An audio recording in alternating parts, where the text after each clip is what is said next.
Comentario del Salmo capítulo 18. Dios es la roca de mi liberación. Introducción.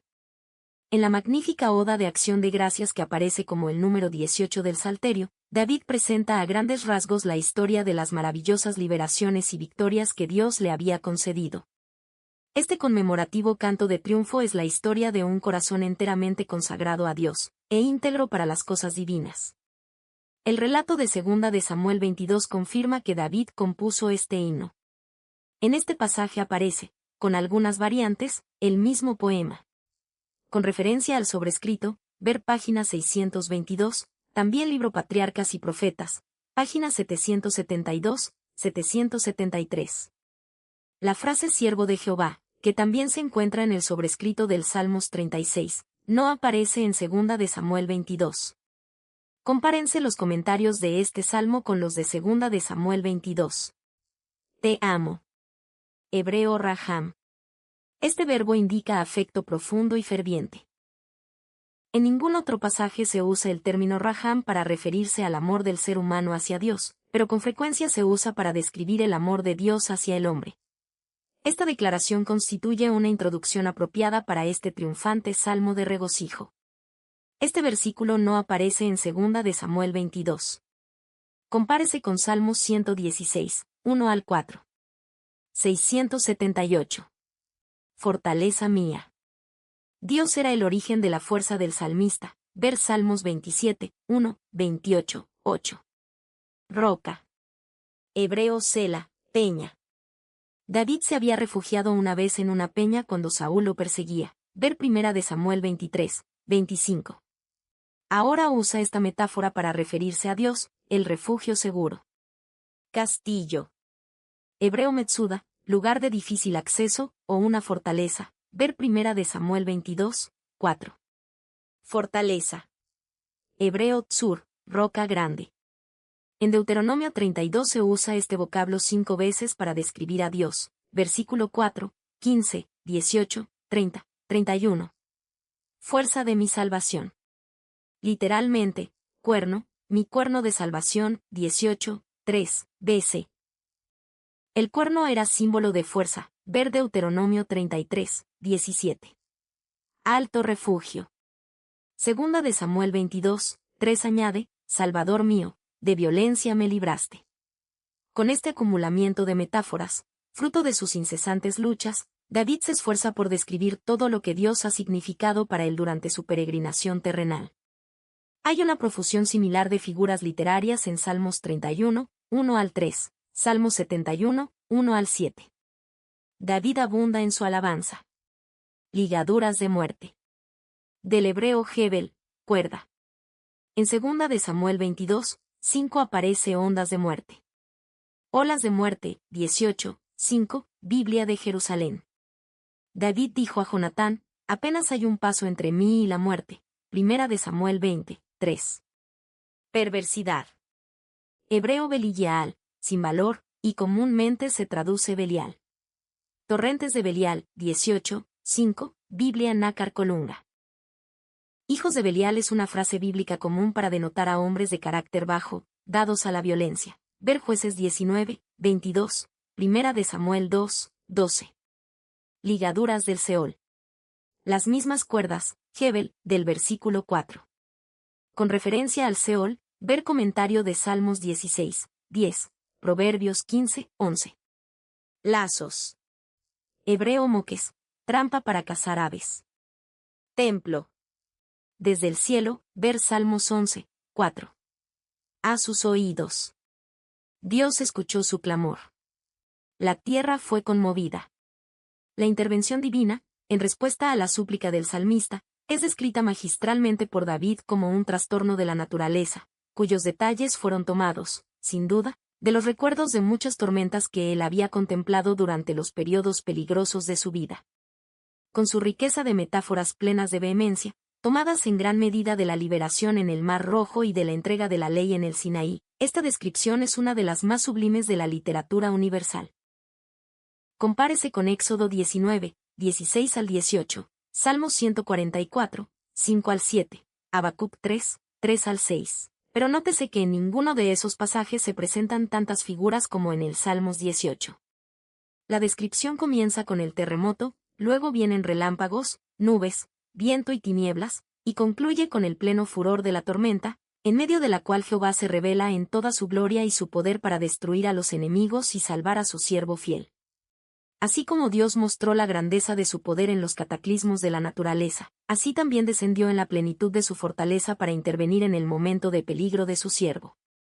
Se indignó. Ver comentario de Salmos 2, 4. Humo.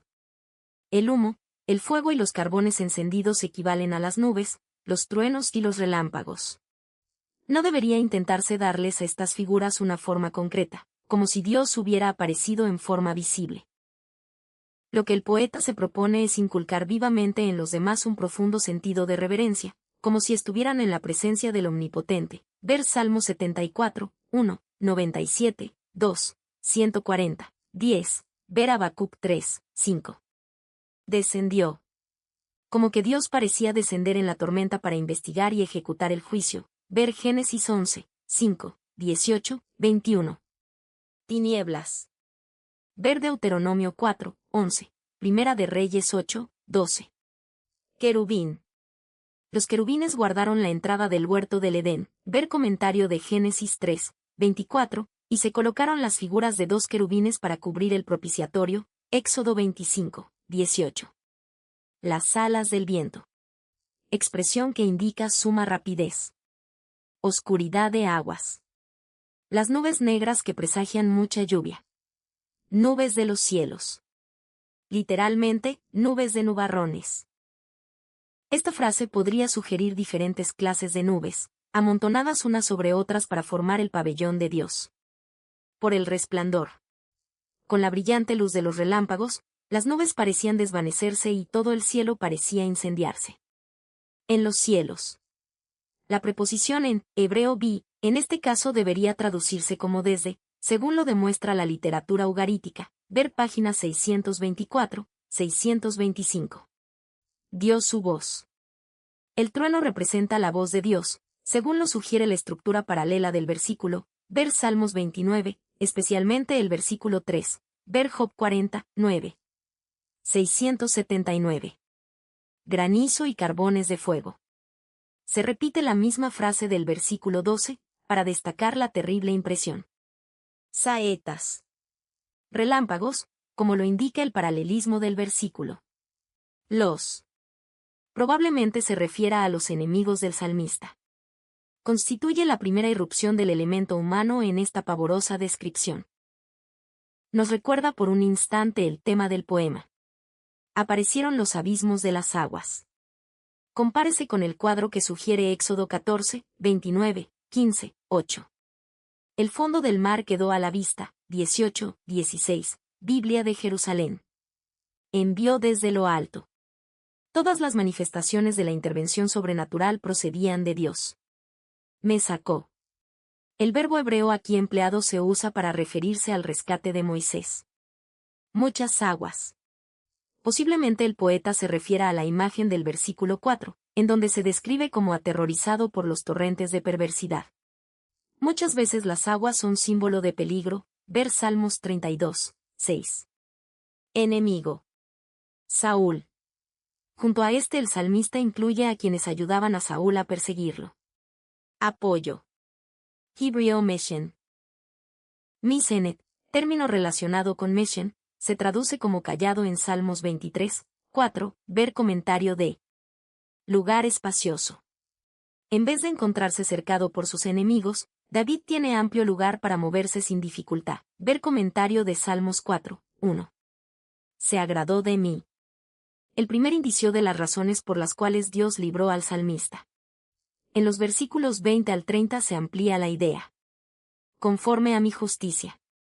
Dios intervino porque David no merecía el trato que recibía de Saúl y de sus otros enemigos. Dios recompensa y da galardón conforme a su ley eterna. En los versículos 20 al 30 se amplían las razones por las cuales Dios liberó a David. Delante de mí. David sostiene que siempre mantenía delante de él la ley de Dios y regía su conducta por ella. Ver Salmos 119, 97, Ver comentario de Salmos 1, 2. Ver Deuteronomio 6, 6 al 9, 11, 18 al 21. Recto. Hebreo Tamim, completo, perfecto. Ver comentario de Salmos 15, 2, en donde el mismo término se traduce con integridad. En Job 1, 1 aparece la voz tam, que es de la misma familia de palabras, y se la traduce perfecto. Aunque parezca ser una aseveración muy categórica, el sentido del versículo 22 indicaría que David procuraba evitar todo pecado conocido. Compárese con el testimonio que David dio de sí mismo, 1 de Samuel 26, 23, 24, el testimonio de Dios, 1 de Reyes 14, 8, y el testimonio del historiador, 1 de Reyes 15, 5. Si es que ha de ser real su pretensión de inocencia, David debió haber escrito este salmo antes de su pecado con Betsabé y el crimen consiguiente al ordenar la muerte del esposo de ésta. Conforme a mi justicia. Este versículo dice casi lo mismo que el versículo 20. Con el misericordioso. Los versículos 25, 26 están redactados en forma de proverbios. Expresan la idea general de que Dios trata a los seres humanos conforme al carácter de ellos. Dios nunca deja sin castigo el pecado. Ver Mateo 18, 35. Ojos altivos. El orgullo prepara el camino para la destrucción. Ver Salmos 101, 5. Proverbios 6, 16, 17. El equivalente de esta parte del versículo en 2 de Samuel 22 dice, «Mas tus ojos están sobre los altivos para abatirlos». Versículo 28. Ejércitos. Ver comentario de 2 de Samuel 22, 30. Asaltaré muros. Hebreo saltaré el muro. Ver comentario de 2 de Samuel 22, 30. Perfecto. Lo que Dios hace es correcto. Ver Deuteronomio 32, 4. Acrisolada. Refinada como un metal, probada. Ver comentario de Salmos 12, 6. Escudo. Ver comentario de Salmos 3, 3, 18, 2. Dios protege al que confía en él. Ningún otro tiene el derecho de reclamar la protección divina. ¿Quién es Dios? Desde este versículo hasta el 45, David se explaya en las victorias y los éxitos que Dios le ha concedido. La pregunta ¿quién es Dios? No muestra incredulidad. Es una pregunta retórica que implica la realidad del Dios de Israel en comparación con los dioses falsos de los paganos. Roca. Hebreo Tzur. La misma palabra se traduce como fortaleza en el versículo 2. Ver comentario de pies como de ciervas. Las ciervas se distinguen por su rapidez y su seguro andar. Ver comentario de 2 de Samuel 22, 34. Adiestra mis manos para la batalla. Ver comentario de 2 de Samuel 22, 35. Con referencia a la participación de Israel en guerras, ver la nota adicional de Josué 6, tomo 2, páginas 203 al 207. Arco de bronce. Este tipo de arco se menciona también en Job 20, 24. David tenía una fuerza extraordinaria. Escudo. Más eficaz que el arco de 680 bronce. Versículo 34, es la protección del escudo divino. David reconoce la importancia de la unión del esfuerzo humano con la fuerza divina. Dios arma a su siervo con los medios físicos de autoprotección, y cuando éste los usa él lo apoya. Esto nos hace recordar el viejo refrán, a Dios rogando, y con el mazo dando. David no podía ser derrotado mientras la diestra de Dios le ayudara a sostener el arco. Benignidad. Hebreo, anawa, humildad.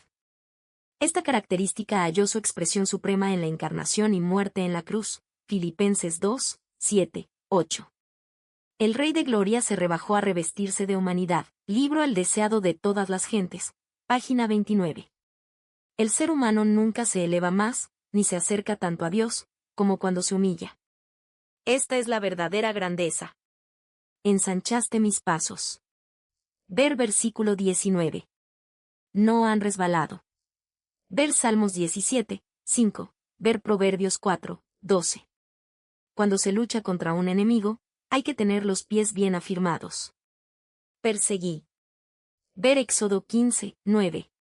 En los versículos 37 y 38 los verbos están conjugados en el tiempo imperfecto, lo que permite traducirlos en presente histórico, con lo cual el cuadro se torna más real. Persigo a mis enemigos, los alcanzo, no vuelvo hasta acabarlos. Los hiero de modo que no se levanten, caen debajo de mis pies. La acción descrita en los versículos 37 al 45 presenta un cuadro de completa victoria. Gracias a la intervención divina, el enemigo es derrotado completa y definitivamente. Los herí. Hebreo Mayatz. Según el Ugarítico, ver página 624, 625, podría también significar golpear, destrozar. Aún a Jehová. Como último recurso clamaron al Dios de Israel, pero como su ruego nació del terror y no de un corazón sincero, no fue escuchado. Los molí como polvo. Aplastó totalmente al enemigo, ver Segunda de Reyes 13, 7, y lo echó fuera como desperdicio. Cabeza de las naciones. Se reconoció a David como el mayor de los reyes de las naciones de esa parte del mundo. Segunda de Samuel 8. La posición dominante de Israel entre las naciones se ve con mayor nitidez en las descripciones del reino que Salomón heredó de su padre David. Primera de Reyes 4, 21, 24. Se debilitaron. Se marchitaron como plantas. Ver Isaías 40, 7. Sus encierros. Las ciudades fortificadas o fortalezas. De su propia voluntad, las otras naciones vendrían temblando para rendirse a David. Así el reino gozaría de total seguridad y de la liberación final de sus enemigos. La victoria sería completa. ¡Viva Jehová! En los versículos 46 al 50 hay una solemne expresión de alabanza y gratitud a Jehová, quien ha dado la victoria a David. Ver Libro Patriarcas y Profetas, páginas 772, 773. Considerando todo lo que Dios ha hecho, el salmista tiene amplia razón en afirmar que hay un Dios viviente, en contraste con los ídolos inanimados de los paganos. La vida de Dios es la fuente de la vida humana. Roca. Hebreo Tzur. Ver comentario de versículo 2, 31. Dios de mi salvación. Frase predilecta en los Salmos. Ver Salmos 25, 5, 27, 9, 51, 14. Ver Salmos 38, 22, 88, 1. Varón violento. Posiblemente David se refiere a Saúl, pero también podría aludir a sus enemigos en general. Las naciones. Hebreo Goyim, ver comentario de Salmos 2, 1, 9, 5. Las conquistas de David exaltaron el nombre del Dios de Israel ante las naciones. Pablo cita este versículo, Romanos 15, 9, como prueba de que la salvación de Dios es tanto para el gentil como para el judío. Debido al fracaso de los descendientes de David, las predicciones de los versículos 49, 50 solo podrán hallar su cumplimiento en el reino espiritual de Cristo, reino que nunca tendrá fin. Triunfos. En hebreo, este término se usa en plural para referirse a los numerosos hechos de salvación registrados en el Salmo. A su rey. El rey que Dios había escogido para reinar sobre Israel, David, ungido de Dios. Ver comentario de Salmos 2, 2. Su descendencia. Con referencia al futuro cumplimiento de estas promesas en la vida de Cristo, ver comentario de Segunda de Samuel 7, 12 al 16. Comentario del Salmo capítulo 18.